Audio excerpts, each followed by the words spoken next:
प्यारे प्रदेशवासियों, नमस्कार।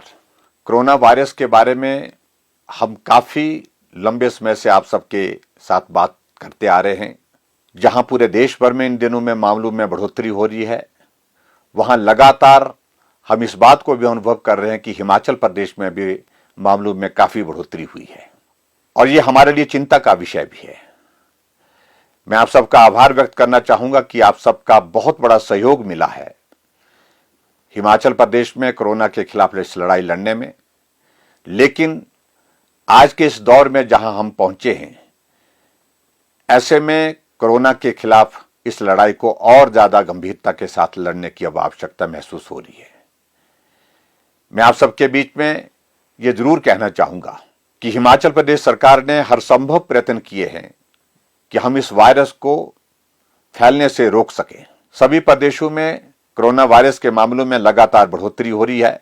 हिमाचल प्रदेश में भी कोरोना के मामले हमारे बढ़ रहे हैं। बहुत महत्वपूर्ण निर्णय जो केंद्र सरकार ने लिए हैं आदरणीय मोदी जी के नेतृत्व में, उनका हम अभिनंदन करते हैं, स्वागत करते हैं। हम निश्चित रूप से इस बात को कह सकते हैं, अभी भी भारत में भले ही मामलों में बढ़ोतरी हुई है, लेकिन उसके बावजूद भी भारत कोरोना के खिलाफ आदरणीय मोदी जी के नेतृत्व में मजबूती से इस लड़ाई को लड़ रहा है। शुरू के दौर में जब कोरोना शुरू हुआ था, उस वक्त हमने बहुत जिम्मेवारी के साथ काम किया है और उसके लिए मैं आप सबका आभार भी व्यक्त करता हूं। अगर एक भी मामला आता था, हम चिंतित होते थे, हम लापरवाही नहीं करते थे, हम सावधानियों के साथ काम करने के लिए निकलते थे, सावधानियों का पालन करते थे, जो दिशा निर्देश दिए गए थे उनका हम पालन करते थे। लेकिन पिछले कुछ समय से हम अनुभव कर रहे हैं कि जितनी सावधानियों की आज के इस दौर में आवश्यकता है, उसमें कमी आ रही है।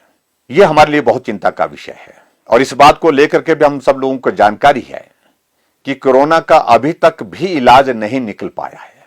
ऐसी परिस्थिति में जब कोरोना के मामले लगातार बढ़ रहे हैं, हमको और भी सावधान और सजग होकर के काम करने की आवश्यकता महसूस होती है।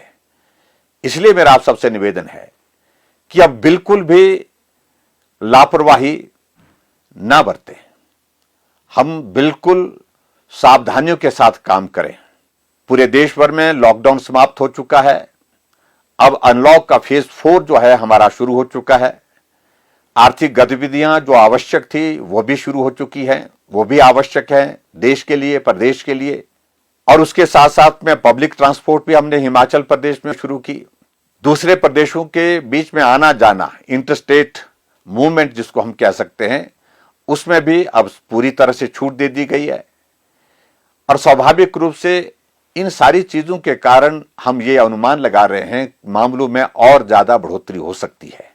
ऐसी परिस्थिति में हम और ज्यादा सावधान होकर के काम करने के लिए आगे बढ़ें और मैं आप सबका सहयोग की उम्मीद करता हूं, क्योंकि आज से पहले हिमाचल प्रदेश में अगर कोरोना के मामलों को रोकने के लिए अगर सबसे महत्वपूर्ण योगदान अगर दिया है तो हिमाचल प्रदेश की जनता ने दिया है।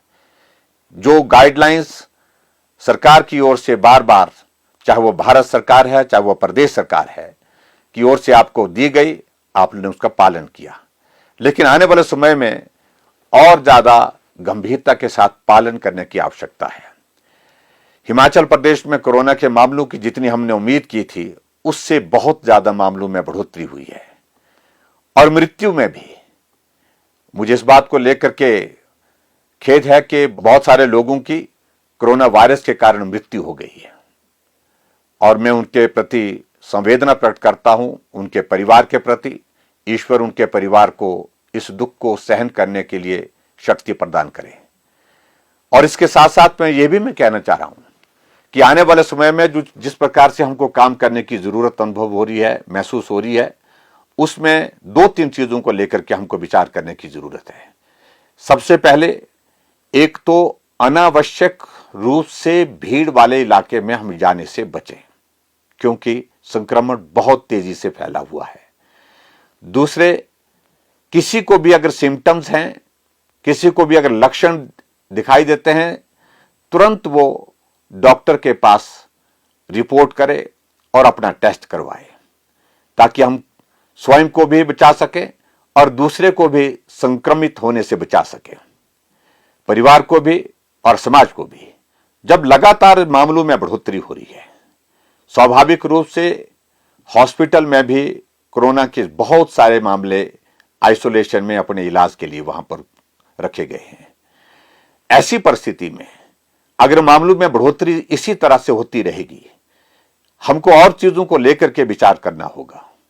और उसमें प्रमुख रूप से विचार करने की जो आवश्यकता है वो इस प्रकार से है कि हॉस्पिटल में जो कोरोना के ऐसे मरीज जिनको सिम्टम्स हैं, जिनको लक्षण हैं, और लक्षण के साथ साथ में वो लोग जिनकी उम्र ज्यादा है, और उसके साथ में वो लोग जो किसी बीमारी से ग्रसित है, चाहे वो शुगर से ग्रसित है, चाहे वो हार्ट का पेशेंट है, चाहे वो कैंसर का पेशेंट है, चाहे वो किडनी का पेशेंट है, और जिसको हॉस्पिटल में इलाज के लिए ले जाना बहुत आवश्यक है, उनका ट्रीटमेंट प्राथमिकता के साथ हमको हॉस्पिटल में ही ले जाकर के करना चाहिए।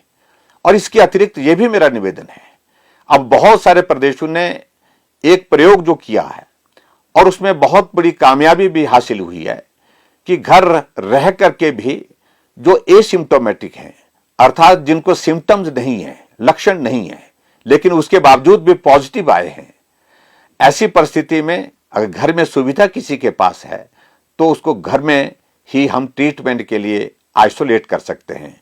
होम आइसोलेशन एक बहुत बड़ा जरिया है, और उसके कारण जो हॉस्पिटल में जो लोग जिनको गंभीर रूप से जो बीमार हैं, संक्रमित है, उनकी जान बचाने में भी हमको कामयाबी मिलेगी, मदद मिलेगी।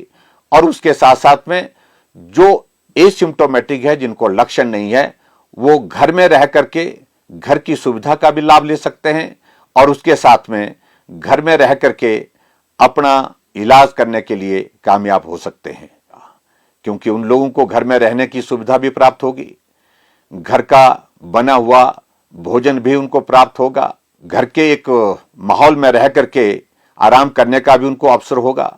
मेरा सबसे निवेदन है कि जितना भी हो सके, जहां भी हो सके, जिस व्यक्ति को लक्षण नहीं है लेकिन उसके बावजूद टेस्ट में वो पॉजिटिव आया है, वो होम आइसोलेशन को ही प्रेफर करें, ताकि हॉस्पिटल में उन मरीजों को हम ट्रीट कर सकें जिनकी स्थिति खराब है, जो गंभीर बीमारी से ग्रसित हैं और साथ में कोविड के कारण संक्रमित हुए हैं। हमने हिमाचल प्रदेश में एक निर्णय किया है कि मामलों में और इस प्रकार से बढ़ोतरी जो हो रही है, इसको ध्यान में रखते हुए और भी हॉस्पिटल में हमारी बेड कैपेसिटी बढ़े, उस दृष्टि से मेक शिफ्ट का भी अरेंजमेंट करने का हमने तय किया है, और उसमें टेम्परेरी हॉस्पिटल बना करके वहां पर उनको ट्रीटमेंट के लिए लाया जा सके जिनको ट्रीटमेंट की आवश्यकता है। बहुत बड़ी तादाद में हिमाचल प्रदेश में हमारे कोरोना वॉरियर्स संक्रमित हुए हैं, जिसमें डॉक्टर्स, जिसमें नर्सें, इलाज करते हुए हमारे मेडिकल डिपार्टमेंट के अन्य कर्मचारी, सफाई कर्मचारी, बहुत बड़ी संख्या में पुलिस के कर्मचारी बहुत बड़ी संख्या में संक्रमित हुए हैं। मेरा आप सबसे भी निवेदन है कि इस संक्रमण को बचाने में जिन लोगों ने बहुत महत्वपूर्ण काम किया है, उनके प्रति हमारा आदर का भाव, श्रद्धा का भाव हमेशा रहना चाहिए। मैं उन कोरोना वॉरियर्स का आभार भी व्यक्त करना चाहूंगा जिन्होंने संक्रमित होने के बाद अपना ट्रीटमेंट किया। ट्रीटमेंट करने के बाद जब वो कोविड टेस्ट में नेगेटिव हुए, यानी कि स्वस्थ हो गए, उसके बाद फिर से हॉस्पिटल में जाकर के कोरोना के पेशेंट का इलाज करने के लिए पहुंचे, उन लोगों का मैं हृदय से आभार व्यक्त करना चाहूंगा।